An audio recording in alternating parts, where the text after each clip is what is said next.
wartawan seperti ayah saya yang dibungkam, sementara aktor intelektual masih bebas karena berseragam.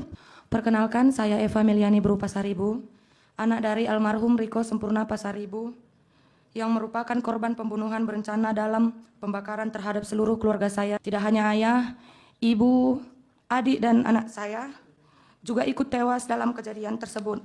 Bahwa peristiwa ini terjadi karena ayah saya memberitakan bisnis judi yang diduga dibekingi oleh oknum TNI sebelum pembakaran terjadi. Dalam pemeriksaan dan bukti-bukti yang telah ditemukan, terungkap bahwa ayah saya didatangi oleh Koptu Herman Bukit yang meminta agar ayah saya menurunkan atau meng-take down berita terkait bisnis judi. Mengetahui semua dugaan keterlibatan Koptu Herman Bukit dalam peristiwa ini, kami pun membuat laporan di Puspom Angkatan Darat Jakarta. Begitupun kami masih disuruh membuat laporan lagi di Medan. Kami mengikuti semua prosedur, tetapi berjalannya waktu, pihak Pomdam 1 Bukit Barisan tidak memberikan hasil pemeriksaan mereka. Yang Mulia Majelis Hakim, perbedaan perlakuan antara pelaku sipil dan pelaku dari unsur militer sangat terlihat dari awal penanganan perkara. Para pelaku sipil ditangkap cepat, ditahan, diperiksa secara terbuka, dan proses persidangan berjalan dengan akses publik penuh.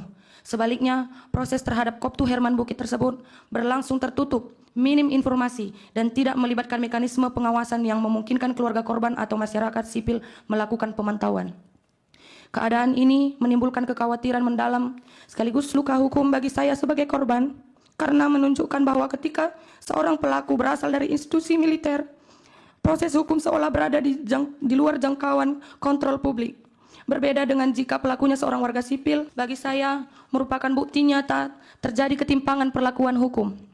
Ketimpangan ini tidak hanya merugikan keluarga korban, tetapi juga merusak kepercayaan publik terhadap sistem peradilan dan upaya negara dalam melindungi kebebasan pers. Bahwa dengan bukti keterlibatan sebesar apapun, Koptu Herman Bukit masih bebas dan menjalankan tugasnya, digaji oleh negara.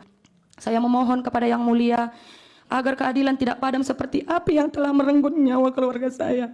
Saya memohon agar tidak ada lagi wartawan seperti ayah saya yang dibungkam, sementara aktor intelektual masih bebas karena berseragam.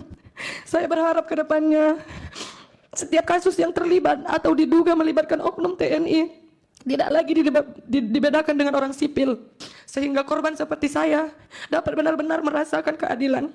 Karena ini adalah harapan terakhir saya, Yang Mulia. Saya sangat-sangat bermohon kepada Yang Mulia Majelis Hakim sekalian agar dapat mempertimbangkan permohonan saya, anak sebatang kara ini, dalam mencari keadilan.